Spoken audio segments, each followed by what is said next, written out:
Hi everyone, our KG education ఛానల్కి స్వాగతం. Big breaking news. తెలంగాణలో టెట్ నోటిఫికేషన్ విడుదల.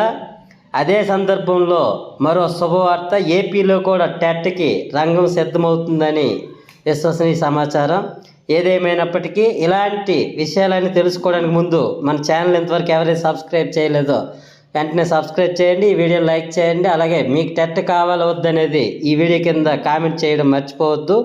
ముందు వీడియోలోకి వెళ్తే, మనం ఎప్పుడెప్పుడని ఆంధ్రప్రదేశ్లో టెట్ కోసం ఎదురు చూస్తుంటే చాలా చల్లగా, చాలా నిరాడంబరంగా తెలంగాణలో ఎటువంటి ఉద్యమాలు లేకుండానే టెట్ నోటిఫికేషన్ అనేది ప్రభుత్వం విడుదల చేసింది. అయితే ఎవరు అడగకపోయినా, ధర్నాలు పెద్దగా చేయకపోయినా కూడా తెలంగాణ గవర్నమెంట్ టెట్ విడుదల చేయడం వెనుక ప్రధానమైన కారణం టెట్కున్నటువంటి నిబద్ధత. ఎన్సిటి కల్పించినటువంటి ఒక చట్టం. ఎన్సిటి ప్రతి సంవత్సరం 2 సార్లు టెట్ నిర్వహించాలనేటటువంటి ఒక నిబంధన ఏదైతే పెట్టిందో దానికి అనుగుణంగా తెలంగాణ ప్రభుత్వం అక్కడ టెట్ని దాదాపుగా రెగ్యులర్గా నిర్వహించడానికి ప్రయత్నిస్తుంది. అందుకు ఇక్కడ ఏ అభ్యర్థి అడగాల్సిన అవసరం లేకుండా, ఎవరు రోడ్లెక్కి ధర్నాలు చేయాల్సిన పని లేకుండా తెలంగాణ ప్రభుత్వం టెట్ నిర్వహించడం అనేది ఒక మంచి శుభసూచకం. డిఎస్సీలతో సంబంధం లేకుండా డిఎస్సి ఎప్పుడైనా వేయవచ్చు, ఎప్పుడైనా వేసుకోవచ్చు. అవసరాన్ని బట్టి, పోస్టులు బట్టి, ఆర్థిక వనరులు బట్టి, వెసులుబాటులు బట్టి ప్రభుత్వం అనేది తనకు తానుగా ఒక క్లియరెన్స్ తీసుకొని నిర్వహించేది డిఎస్సి. కానీ టెట్ అనేది స్వచ్ఛందంగా ప్రతి సంవత్సరం ఎన్సిటి నిబంధనల ప్రకారం 2 సార్లు నిర్వహించాలి. అది ఎవరికి నచ్చితే వాళ్ళు రాస్తారు, నచ్చని వాళ్ళు రాయరు. దానికి ఎవరు వద్దంటే ఆగేది కాదు, ఎవరు వెయ్యమని చెప్పి ధర్నాలు చేయాల్సిన అవసరం లేనటువంటిది.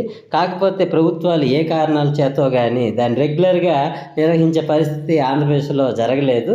కానీ తెలంగాణ ప్రభుత్వం నిజంగానే ఒక అభ్యర్థులకైతే ఒక శుభసూచకంగా టెట్ నిర్వహించడం అనేది, వెంటనే నిరాడంబరంగా ప్రకటించడం అనేది మాత్రం చాలా గొప్ప విషయం.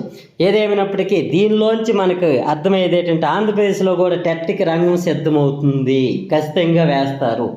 ఇందులో ఎటువంటి సందేహం ఉండదు. ఎందుకంటే ఎన్సిటి నిబంధనలే దీనికి బలమైనటువంటి ఒక మార్గం. అంతకు మించినటువంటి ఎవరో ధర్నాలు చేస్తారనో, లేదా కాలయాపన చెయ్యాలనో, ఇంకేదో కారణాలని అందరూ అంటున్నారు. అదేం కాదు, ఒకటే నిజం. ఎన్సిటి నిబంధనల్ని క్రాస్ చేయడం అనేది ఎవరికి కూడా సాధ్యం కాదు.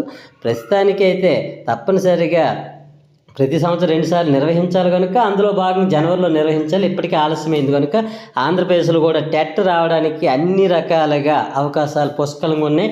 టెట్ అభ్యర్థులారా, టెట్ కోసం ఎదురు చూస్తున్నటువంటి టెట్ క్వాలిఫై కాని అభ్యర్థులు కానీ, ఫ్రెషర్స్ కానీ, మీరు ఒకటే గుర్తుపెట్టుకోండి, ఈ సెకండ్ నుంచి మీరు అకుంఠితమైన దీక్షతో ప్రిపరేషన్ కొనసాగించండి. మీరు టెట్ రాయడం అయితే ఖచ్చితంగా ప్రభుత్వం ఒక అవకాశం కల్పించి మీ చేత రాయించే అవకాశం ఉంటుంది, ఖచ్చితంగా జరుగుతుంది. మీరు మీ ప్రిపరేషన్ కొనసాగించండి. ఇంకెక్కడ కూడా మీ తాలూకా అనవసరమైన విషయాల వద్ద ఆగిపోకుండా, ఎవరో ఏవైనా కామెంట్స్ చేసినా, ఇంకే రకమైనటువంటి ధర్నాలు చేసినా టెట్ అయితే ఆంధ్రప్రదేశ్లో కూడా వచ్చి తీరుతుంది. ఇందులో అనుకూలమైన వాతావరణం అలా ఏర్పడుతుంది కనుక దీనిని మీరు ఖచ్చితంగా ఉపయోగించుకోవాలి. ఎందుకంటే మనకి కూడా టెట్ నోటిఫికేషన్ వచ్చిన తర్వాత చదువుతాం అనకుండా, తెలంగాణలో టెట్ నోటిఫికేషన్ ఎప్పుడు వచ్చేసిందో ఇక్కడ వచ్చేస్తుంది. అక్కడ ధర్నాలు ఎటువంటి ఉద్యమాలు లేకుండా వచ్చినప్పుడు ఇక్కడ ఖచ్చితంగా వస్తుంది. ఎందుకంటే మీకు ఎన్సిటియే మీకు బలమైన ఆయుధం, మీకు ఇస్తున్నటువంటి అవకాశం కనుక దీనిని మీరు యాజ్ ఇట్ ఈజ్గా ఒక బీఈడి నోటిఫికేషను, ఒక సెంట్రల్ టెట్, సీటెట్ లాంటిదో, లేదా డైట్ నోటిఫికేషన్ లాంటిది తప్ప ఇది డిఎస్సి నోటిఫికేషన్ లాంటిది ఏం కాదు. డిఎస్సి ఎందుకు వేయలేదు అని అడగడానికి ఒక హక్కు ఉంటుంది. అలాగే ఎందుకు వేయలేదో గవర్నమెంట్ చెప్పడానికి కూడా ఒక రీజన్ ఉంటుంది, ఖాళీలు ఉన్నాయో లేదని. అందుకు కానీ టెట్ నోటిఫికేషన్ ఎందుకు వేయకూడదని అడగడానికి లేదు. ఇది నిజం, ఎన్సిటి నిబంధనల ప్రకారం ఖచ్చితంగా నిరాడంబరంగా వేయాల్సింది టెట్.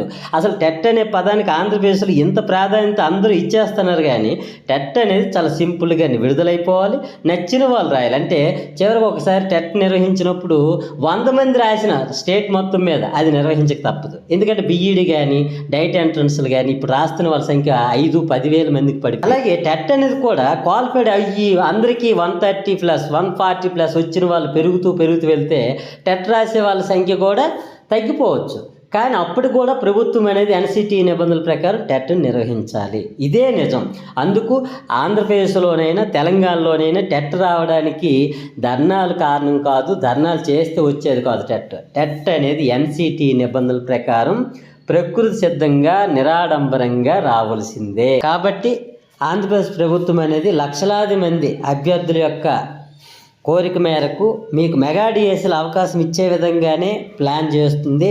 ఖచ్చితంగా ఒక టెట్ నిర్వహించడం ద్వారా మీకైతే మెగా డిఎస్సీల అవకాశం ఇచ్చే అవకాశాలు పుష్కలంగా ఉన్నాయి కనుక ఇక మీ వంతు ప్రయత్నంగా మీరు మీ ప్రిపరేషన్ని చాలా సీరియస్గా కొనసాగించడం అనేది ప్రారంభించాలి. ఎందుకంటే ఎవరైతే ఆందోళన చెందుతూ టెట్ వస్తుందా రాదా, మా భవిష్యత్తు ఏంటి, మెగా డిఎస్సీలో అవకాశం దొరుకుతుందా లేదని ఇంతవరకు చాలా ఆందోళన చెందిన అభ్యర్థులందరూ కూడా టెట్ నోటిఫికేషన్ వచ్చేస్తుంది, మీ ప్రిపరేషన్ని ఈ సెకండ్ నుంచి ఈ నిమిషం నుంచి ప్రారంభించండి. మీ 24 గంటల సమయాన్ని టెట్ కోసం, టెట్లో మంచి స్కోర్ సాధించడం కోసం మీరు మంచిగా ప్లాన్ చేసుకోండి. అనవసరం విషయాలకి వెళ్ళకుండా మీ పనిని ప్రారంభించేయండి. ఇంకా మీకు ఎటువంటి సందేహం లేదు, ఆందోళనతో మరి ఇంక చూడొద్దు. మీరు చాలా ఉత్సాహంగా మీ ప్రిపరేషన్ కొనసాగించండి, మీకు మంచి జరుగుతుంది. అలాగే ఎందుకు ఇంతకుముందు మనం ఒక స్కోర్ని మనం టెట్లో స్కోర్ చేయలేకపోయాం, మనకి ఎందుకు క్వాలిఫైడ్ అవ్వలేకపోయాం, లేదా మంచి స్కోర్ అనుకుంటే మంచి స్కోర్కి బదులుగా తక్కువ స్కోర్ ఎందుకు వచ్చింది, వాటన్నింటి మీద కూడా ఇప్పటికే ప్లాన్ చేసుకోవాలి. కానీ ప్లాన్ చేయని వాళ్ళు ఎవరున్నా, ఒకవేళ ఇప్పటివరకు ఎవరైతే ఆందోళన చదవకుండా ఉన్నారో అలాంటి వాళ్ళందరూ కూడా ఈ సెకండ్ నుంచి మీకు ఏ సబ్జెక్టులో, ఏ టాపిక్లో, ఏ విషయం దగ్గర మనం వెనకబడ్డాము అనేటటువంటి బలహీనతల్ని వేగంగా గుర్తించండి. వాటి మీద అవి బలాలుగా మార్చుకునేటటువంటి ఒక యుద్ధాన్ని ప్రకటించండి. మీ ప్రిపరేషన్ కొనసాగించండి అకుంఠితమైన దీక్షతో.